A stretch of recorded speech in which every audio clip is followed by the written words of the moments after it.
Dean Martin Show. Live broadcast. Studio audience packed. The Beatles on the couch. Dean Martin behind his desk, drink in hand. That famous Dean Martin charm. Smooth, professional, the embodiment of Vegas cool, old school entertainment. The interview had been going well, funny, light. Dean making jokes about their hair, about the screaming, about Beatlemania, the Beatles playing along, being charming, being exactly what America expected. 4 British kids, polite, funny, grateful. But then Dean did something nobody expected, something that changed the entire tone, changed the interview, changed how everyone in that studio saw the Beatles, saw success, saw what fame actually costs. He put down his drink, leaned forward, looked at all 4 of them. Not as a host, as a human, as someone who'd been famous, who understood, who knew what the cameras didn't show, what the screaming fans never saw, what success felt like from the inside. "Can I ask you something real?" Dean said. Voice different, serious, honest. Not about the music, not about the fame, something real. The Beatles looked at each other, uncertain, because real wasn't what they did on TV. Real was dangerous. Real could break the performance, the image, the carefully constructed version of themselves they showed the world. "Sure," Paul said carefully.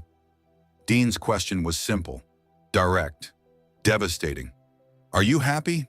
Silence, complete silence. The studio audience went quiet. The band stopped. The crew stopped. Everyone stopped. Because nobody asked that. Nobody wondered if the Beatles were happy. Everyone assumed, of course they're happy. They're the Beatles. They're living the dream. They have everything. But Dean had asked, and now everyone was waiting to see if the Beatles would answer honestly, or if they'd perform, give the expected answer, say yes, say they're grateful, say they're living the dream, say what everyone wanted to hear. And what happened in the next 5 minutes didn't just shock everyone in the studio. It changed how the world saw success, saw fame, saw the Beatles. Proved that having everything doesn't mean being happy, that success and fulfillment aren't the same, that the dream from the outside can be a nightmare from the inside. But to understand why their response shocked everyone, you need to understand what the Beatles were carrying and why Dean's question mattered more than anyone realized. September 1965 was brutal for the Beatles. They'd been famous for 3 years. 3 years of constant touring, constant performing, constant being the Beatles. No privacy, no normalcy, no ability to just exist without being consumed, being grabbed, being screamed at, being treated like products instead of people. They were exhausted, all of them, physically, emotionally, spiritually. The touring was killing them. The fame was crushing them. The constant performance was erasing who they actually were beneath the image, beneath the phenomenon, beneath the Beatles. They'd talked about it, privately, among themselves, about stopping touring, about focusing on studio work, about finding a way to be musicians without being phenomena, without being consumed, without losing themselves completely. But they hadn't said it publicly, hadn't admitted, hadn't let the world see that the Beatles weren't okay, that success was destroying them, that they needed help, needed change, needed permission to stop being what everyone needed them to be. Dean's question, simple, honest, real, gave them permission.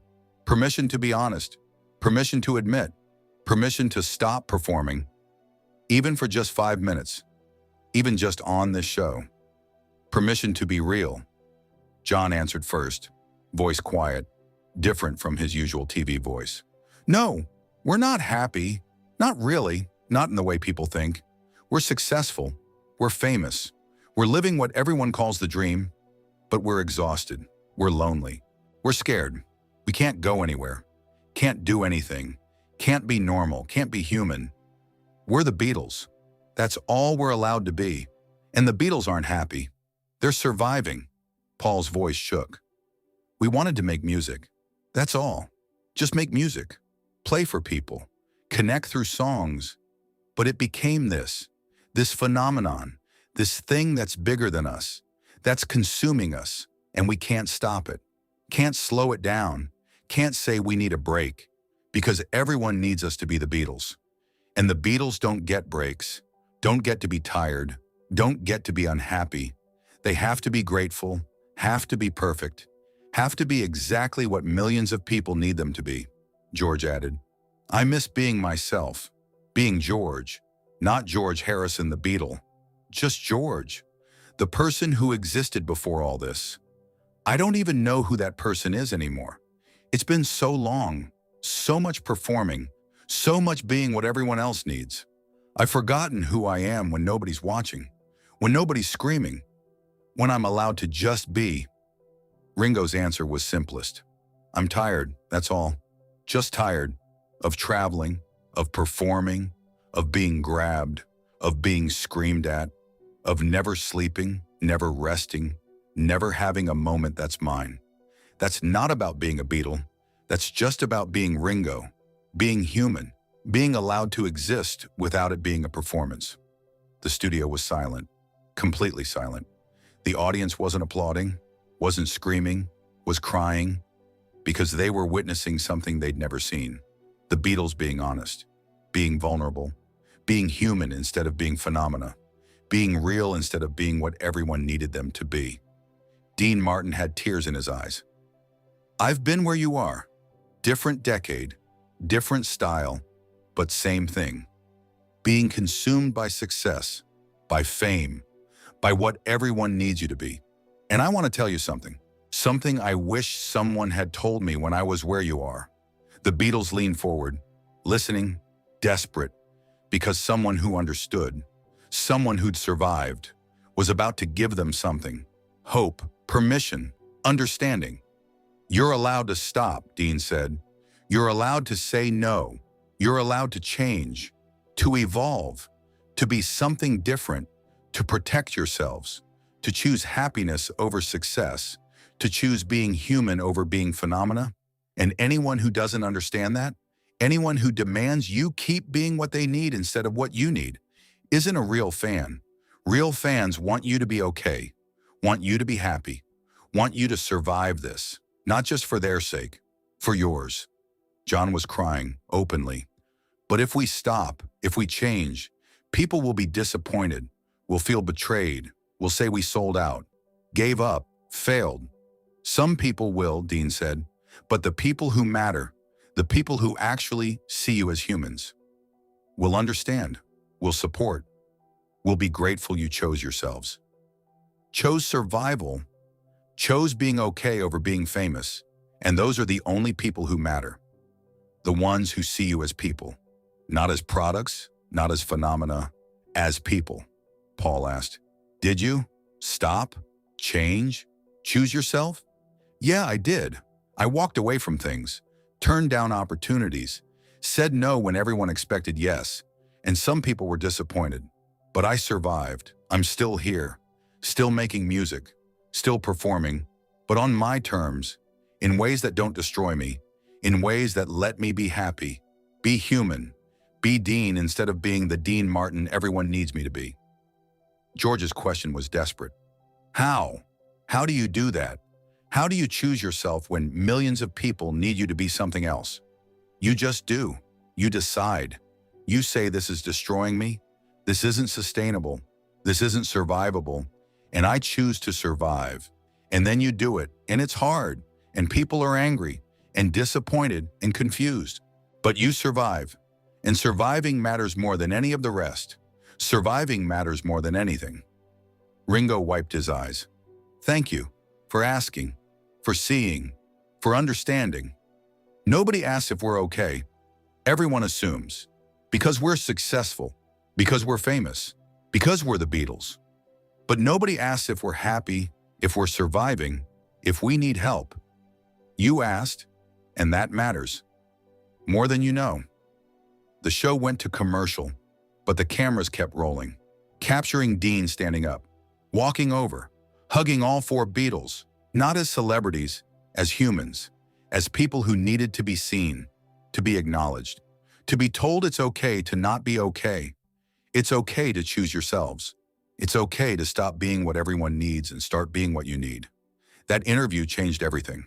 Not immediately, but gradually. The Beatles watched it, remembered it, let it sink in, let it give them permission, and in 1966, 1 year later, they stopped touring, stopped being the performing Beatles, started being the studio Beatles, the creative Beatles, the Beatles who chose survival over success, who chose being okay over being famous. They never forgot Dean's question, Dean's permission, Dean's understanding, in interviews after. They always referenced it, that moment, that question, that honesty. Paul in 1984. Dean Martin saved us, not with advice, with a question. Are you happy? Nobody had asked, and the answer was no. And being allowed to say that, being allowed to admit we weren't okay, that gave us permission. Permission to change, to stop, to choose ourselves. Without that, without Dean asking, we might not have survived, might have kept going, kept destroying ourselves, until there was nothing left. John, before he died, Dean saw us, really saw us, not the Beatles, us, four scared kids, drowning in success, needing help, needing permission, needing someone to say it's okay to not be okay. He gave us that, with one question, are you happy? And our honest answer, no. Started everything, started the change, started choosing ourselves, started surviving. George, years later, people remember the Beatles for the music, for the phenomenon, for changing culture. But I remember us for surviving, for making it through, for choosing ourselves when everyone needed us to choose them. And that choice, that survival, started with Dean Martin asking if we were happy and us being brave enough to say no. Ringo simply. Dean's question changed our lives, saved our lives, gave us permission to stop, to rest, to be human. And we took that permission, used it, survived because of it. I'll never forget that question, that moment, that kindness from someone who understood, who'd been there, who survived, and wanted us to survive too. September 1965. Dean Martin asked the Beatles one unexpected question. Are you happy? And their response shocked everyone in the studio.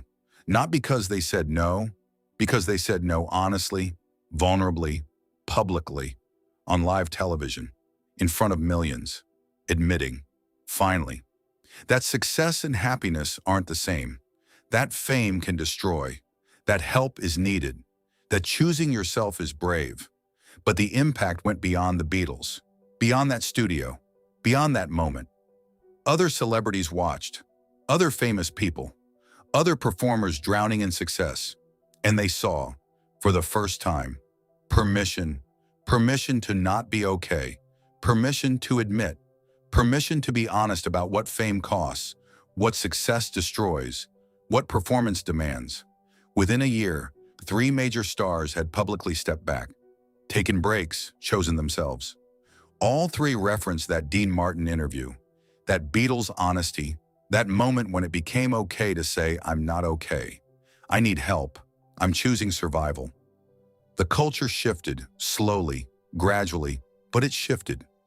Before that interview, admitting struggle meant weakness, meant failure, meant you couldn't handle it.